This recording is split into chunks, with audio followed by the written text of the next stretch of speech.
meus alunos e alunas, sejam todos muito bem-vindos, sejam todas muito bem-vindas. Hoje nós iremos fazer mais uma análise crítica e resumo de uma obra que irá cair no vestibular da FUVEST. Eu sou a professora Elaine e sou professora de Língua Portuguesa e Literatura. Então vamos lá para essa obra maravilhosa, densa, com muita informação, e nós teremos muito o que conversar aqui hoje. Nós vamos falar hoje de Mensagem de Fernando Pessoa. Bom, como vocês já sabem, Fernando Pessoa era um escritor português que faz parte do modernismo, né?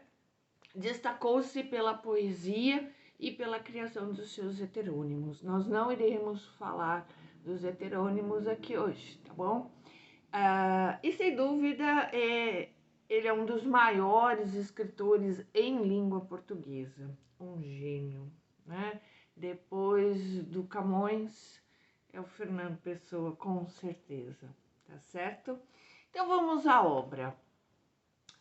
Publicada em 1934 e escrita por mais de 20 anos. Então, Fernando Pessoa ficou 20 anos escrevendo Mensagem. São 44 poemas.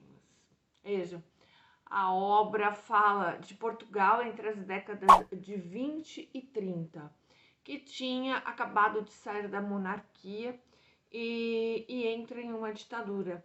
Salazar toma o poder e Fernando Pessoa não estava nada feliz com isso. Aliás, que ele estava bem incomodado, né, com essa situação em que o país se encontrava. Então, esta obra tem um espírito nacionalista. Ele coloca em seus versos a saudade dos tempos de glória de Portugal. Portugal foi um império, né, de dimensões continentais, expandiu seu território de maneira absurda. Olha nós aqui, né? Os primeiros a pisarem nos 5 continentes e, no entanto, estava passando por um momento bem difícil. Um outro aspecto importante, você não precisa ter lido os Lusíadas. Eu já falei do Camões, né? Então, os Lusíadas de Camões. Mas se você pelo menos sabe do que se trata, você irá perceber que essa obra está em diálogo com os Lusíadas. Um diálogo implícito. Fernando Pessoa em nenhum momento cita Camões ou cita os Lusíadas, não. Mas está ali implícito essa mensagem, tá certo? Um ponto importante para entender também que essa obra, né, nesta obra, é que para a gente entendê-la, a gente tem que entender um pouco da história de Portugal. Pois ele vai citar figuras importantes como Dom João I, Dom João II, Infante Dom Henriques e Dom Sebastião, que é uma figura importantíssima aqui nesta obra. Quem foram eles? Né? Ele não vai te contar, tá? Então a gente precisa ter pelo menos essa ideia de quem sejam, tá bom? Mensagem pode ser entendida, então, como um único poema, dividido em 44 poeminhas. Assim, podemos dizer que a Mensagem é um poema ao mesmo tempo épico e lírico. Por quê? Né? O gênero épico é um poema narrativo que conta uma história de um herói, normalmente não sempre, que tem uma missão. Aqui temos uma dimensão épica, né, de heróis da pátria. Ele vai falar sobre a missão de conquistar o mar e ampliar o território, tá certo? Então esses são os heróis de Portugal. Ao mesmo tempo, este é um poema lírico, porque tem a subjetividade do eu lírico. Existe a subjetividade ali do Fernando Pessoa, né? No momento em que ele faz uma reinterpretação dos símbolos da cultura portuguesa, ele está colocando ali a subjetividade dele, então por isso lírico, tá? Quem é Dom Sebastião, por exemplo? Ele é mais que o homem, a pessoa, que o rei, ele se torna um símbolo da cultura portuguesa. E ele fala que Dom Sebastião vai voltar. Aliás, que era não só ele falava, né? Tinha essa questão do sebastianismo em Portugal. Ele fala que Dom Sebastião vai voltar, não o próprio, tá? Mas a ideologia por trás do que Dom Sebastião representou para Portugal. E aí ele diz assim: quando ele voltar em uma manhã de nevoeiro, Portugal irá recuperar a glória perdida do passado. Então existe essa esperança, né, do sebastianismo, ou seja, Portugal voltar a triunfar, Portugal estar ali, né, em uma situação confortável até para quem morava em Portugal, tá certo? São símbolos de um povo guerreiro, então, né, que superou grandes obstáculos e traz o mar como símbolo das provações superadas, não é? Então a gente sabe que Portugal foi o primeiro país a se aventurar no mar.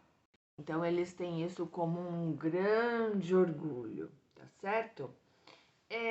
Essa obra está dividida em 3 partes. Brasão, que traz 19 poemas, Mar Português, que traz 12 poemas, e o Encoberto, que traz 13 poemas, tá? Eu vou colocar o brasão aí, que diz respeito à primeira parte, para vocês verem, para vocês entenderem, tá? Então, a gente tem no brasão, olhem aí, o Campo dos Castelos, que é essa parte aqui de fora. A gente tem o Campo das Quinas, que é essa parte aqui de dentro. A coroa e o timbre. Timbre é um grifo, é um animal mitológico, tá certo? E aí, no brasão, a primeira parte, ele recria a história de Portugal a partir da imagem do seu brasão. Olha que fantástico.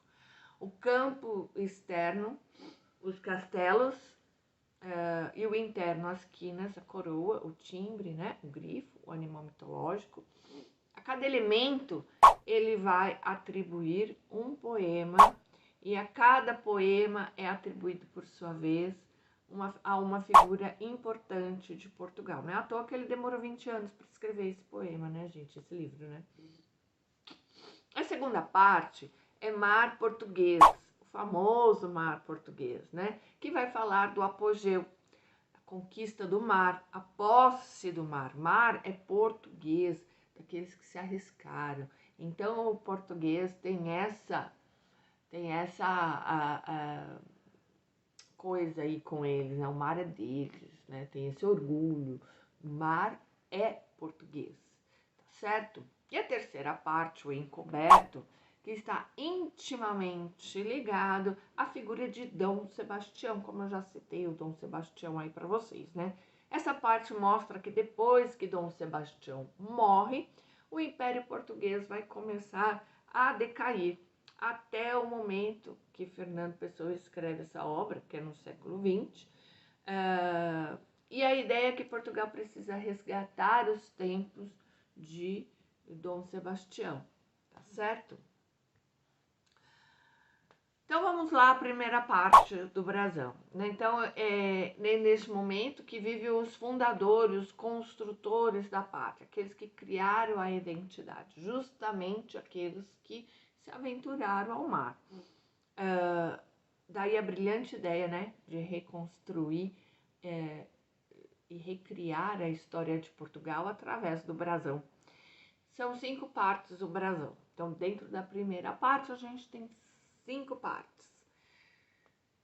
Campos, 2 os castelos, 3 as quinas, 4 a coroa, 5 o timbre. Vamos ler o primeiro poema do Castelos, tá bom? Então vamos lá. A Europa jaz posta nos cotovelos, de oriente a ocidente jaz, fitando. E toldam-lhe românticos cabelos, olhos gregos lembrando. O cotovelo esquerdo é recuado, o direito é em ângulo disposto.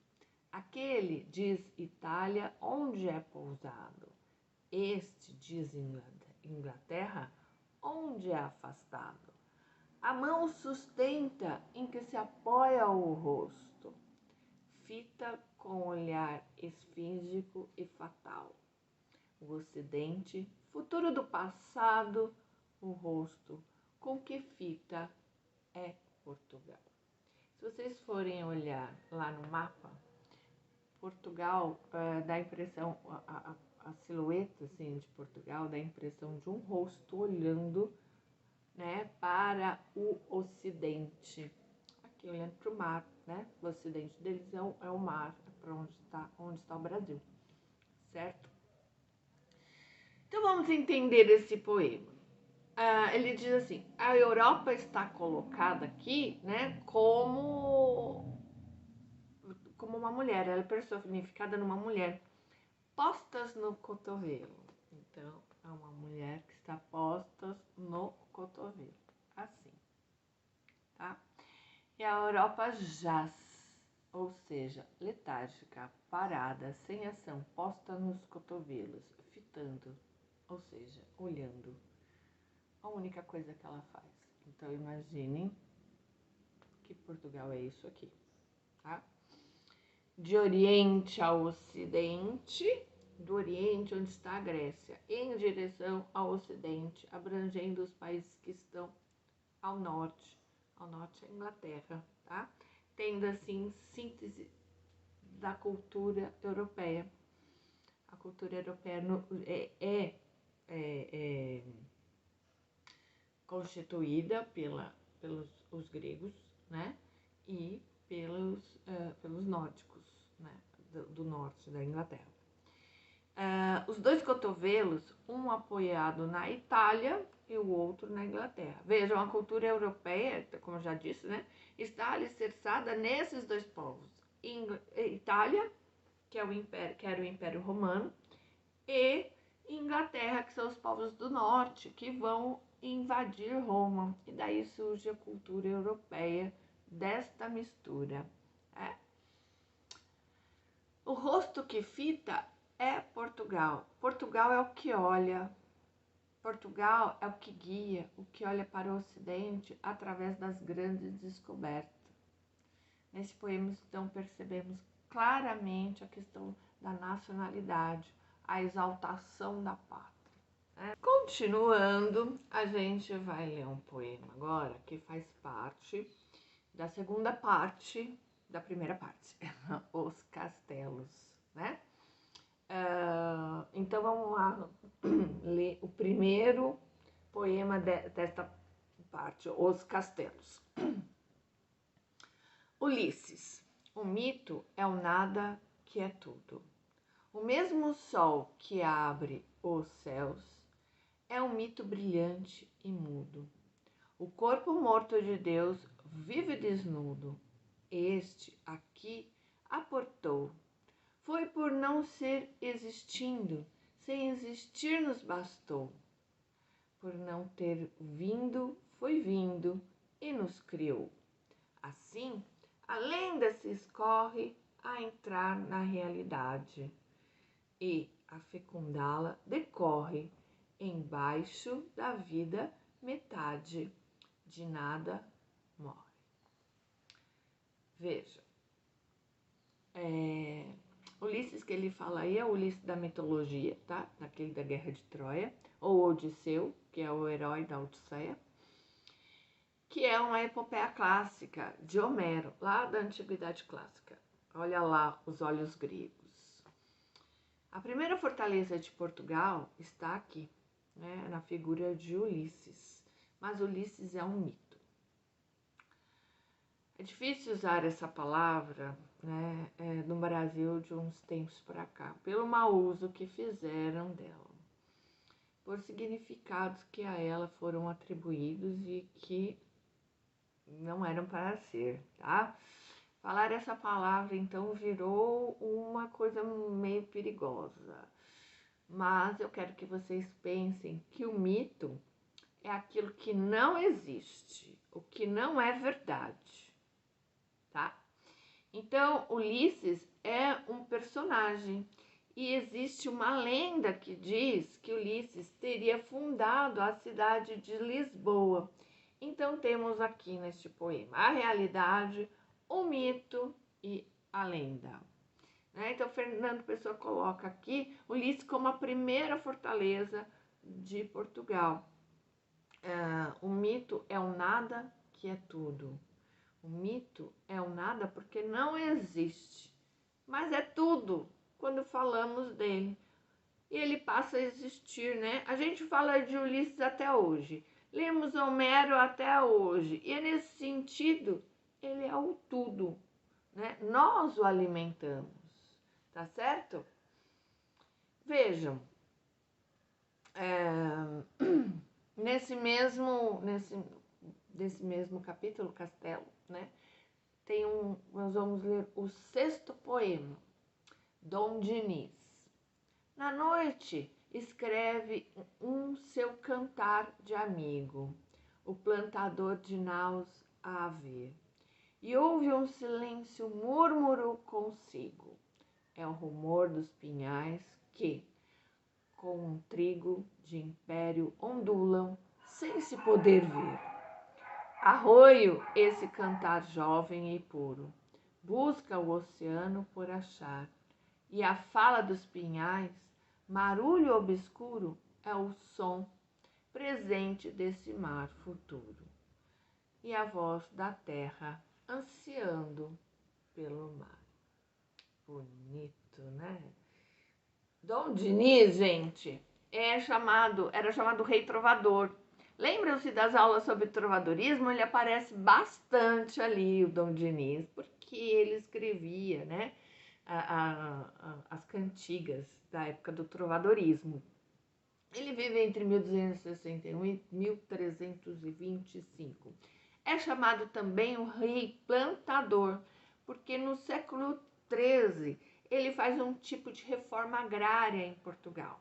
Plantou muitas árvores e essas árvores foram usadas para a construção das caravelas 200 anos depois. Olha que interessante isso. O plantador de naus a ver. Ele não plantou navios, né? Mas ele plantou as árvores, né? Que serviram para construir as naus. E houve um silêncio múrmuro. Olha, é muito paradoxal. Está em silêncio, não murmura. Silêncio múrmuro, né? Rumor dos pinhais ondulam sem se poder ver. Como se Dom Diniz aqui tivesse tido uma visão do futuro, uma intuição. Plante árvores que eles irão ao mar, dando a glória a Portugal. Certo? Então, dos castelos é isso, né? Vamos resumir aí as quinas, tá bom? Assim como as chagas de Cristo, as quinas são 5. As quinas representam aqui o sofrimento dos mártires da pátria. São 5 figuras históricas que fizeram parte das dinastias. Em seguida, tem a coroa, que vai tratar do poder do herói. A coroa representa também a ligação do terreno com o espiritual, né? Que fica na cabeça, né? Mas a coroa não é atribuída aqui a um rei. Fernando Pessoa atribui essa coroa a um comandante, o Nuno Alves Pereira, que virou santo em Portugal depois, tá?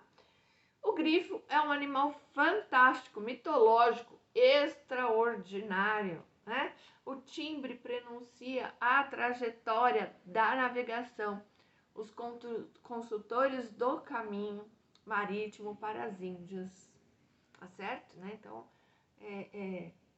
eles fizeram o extraordinário, né, gente? Uma coisa que seria impossível de pensar, Ninguém tinha pensado nisso, né? Com essa imagem do grifo, terminamos então a primeira parte e partimos então para a segunda parte, mar português. Na segunda parte, mar português, né? A gente vai falar da maturidade de Portugal, mas veja, na primeira parte nós temos o nascimento de Portugal. Aqui, na segunda parte, a gente tem então a maturidade. Aqui vamos falar das grandes navegações, vamos falar dos nautas, né? Aqueles que saem naus, ou seja, os marinheiros, que moldaram a pátria, que permitem a formação desse império. Aqui sim percebemos a grande proximidade com os Lusíadas, tá? Se você sabe do que se trata o Lusíadas, você vai concordar comigo. Para quem não sabe, Fernando Pessoa era o amigo louco do rolê, sabe? Aquele cara que muito louco. Nós não citamos aqui os heterônimos, porque também não vem ao caso, né? Eu já disse isso lá no começo, mas isso é a prova sábia, né? Da sua loucura. Quem tiver interesse, ou eu tenho quase certeza que vocês já conhecem os heterônimos, tá?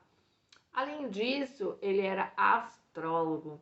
Mas como você sabe disso, professora?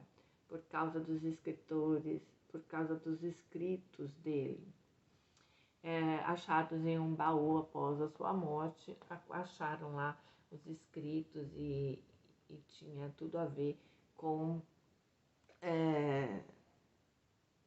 tinha tudo a ver com astrologia, ele fazia mapa astral das pessoas, né? Então, e essa parte aqui que a gente vai ler, o mar português, ele vai colocar um poema, são 12 poemas, 12 signos dos zodíacos.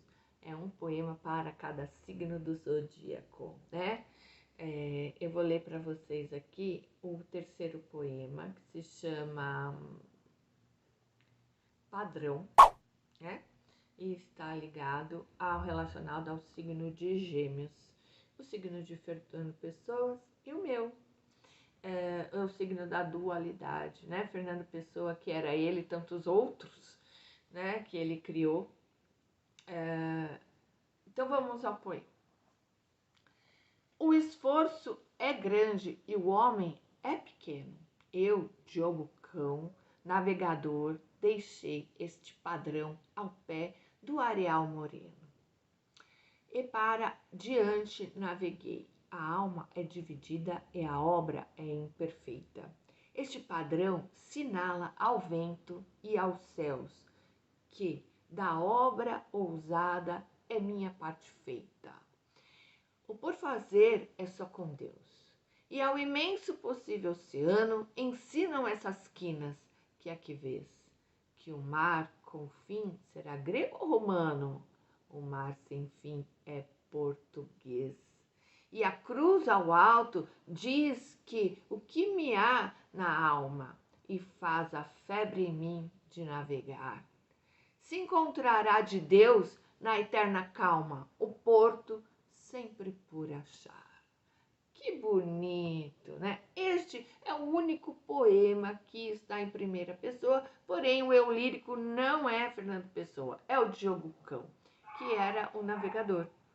Padrão era aquela cruz que os portugueses colocavam quando conquistavam um território, né? Afinal de contas, a colonização não era só territorial, era também cultural e religiosa, né?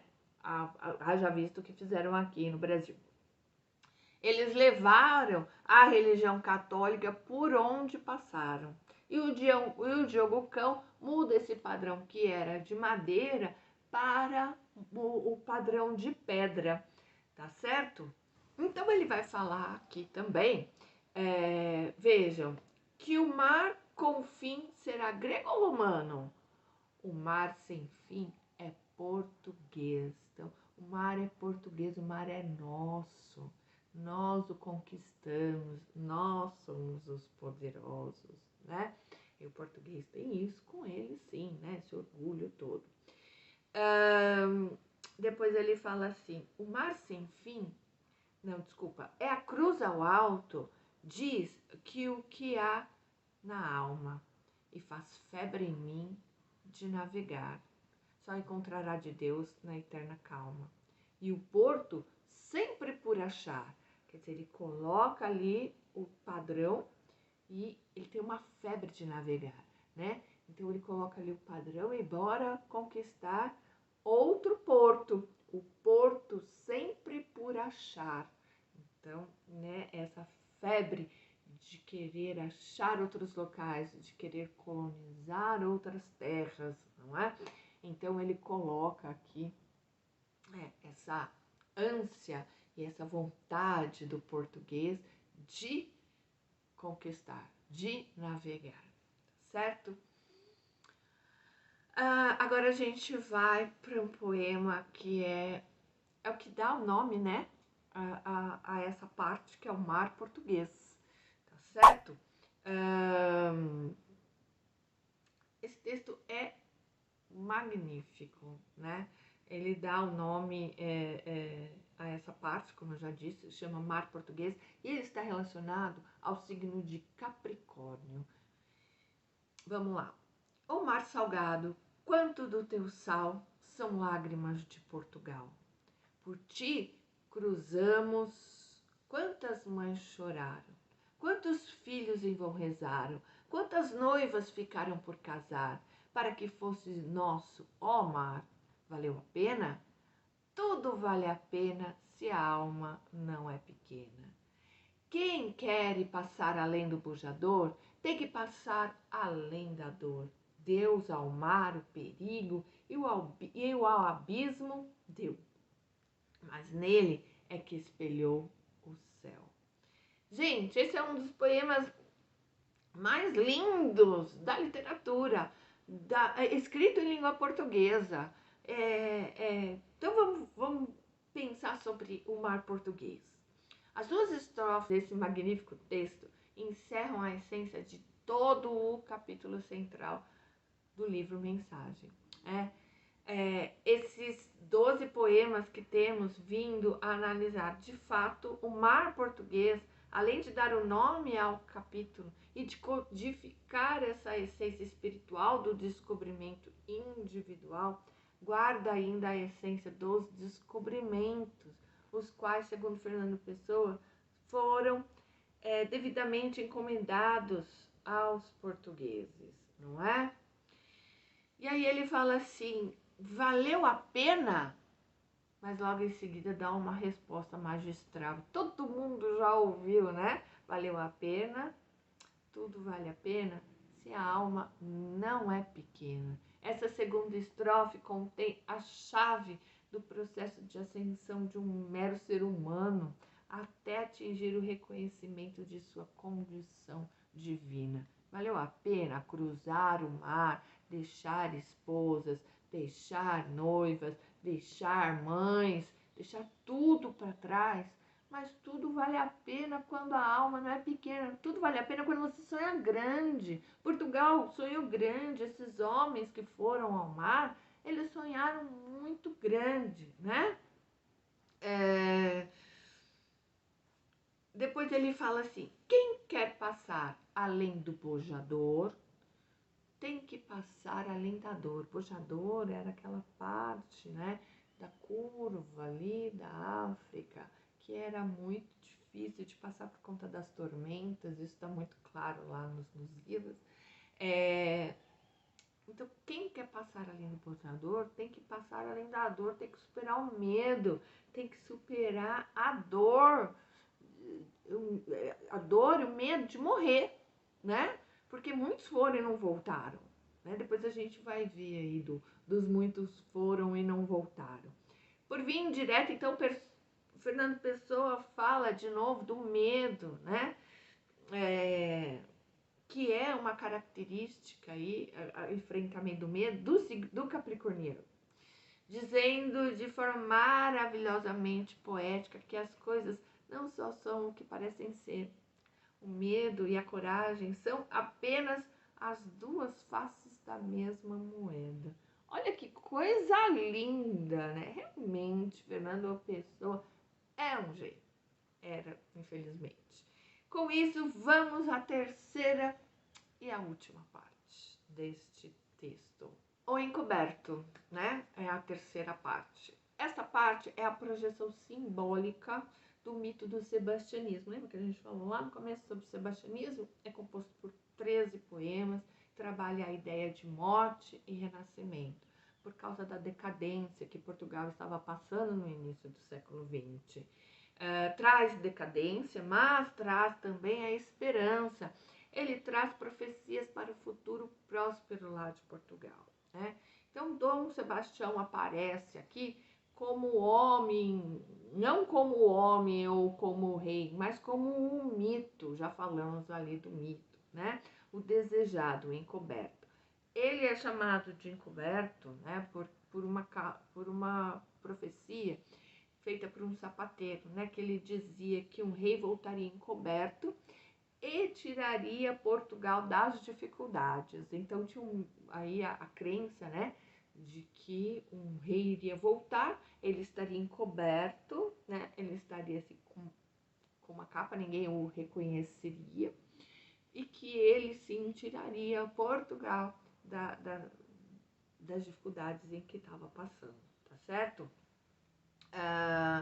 Então vai trazer a ideia do regresso simbólico, lógico, de Dom Sebastião e do Quinto Império. O que é o Quinto Império, né? Império? E Fernando Pessoa vai nos explicar o que é esse Quinto Império. A humanidade já teve 4 impérios: o grego, o romano, o Império da Cristandade, que é na época medieval, e o Império Europeu na Renascença. E o Quinto Império seria universal, de fraternidade entre todos os homens, e que levaria, quem, né, construiria e que levaria este império para todos os homens do mundo seria Portugal. Lógico que tudo isso é simbólico, né? É o mesmo que dizer, voltaremos a ser os maiores do mundo, né? Então vamos ler o primeiro poema desta parte, Noite. A nau de um deles tinha se perdido, o mar indefinido. O segundo pediu licença ao rei de, na fé e na lei da descoberta, ir em procura do irmão no mar sem fim e a neve escura. Tempo foi, nem primeiro nem segundo, volveu do fim profundo, do mar ignoto a pátria por quem dera, o enigma que fizera. Então o terceiro a el rei rogou, licença ao buscar, licença de os buscar, e el rei negou. Como a um cativo o ouvem a passar os servos do solar, e quando o vem a figura de febre e da amargura, com fixos olhos rasos de ânsia.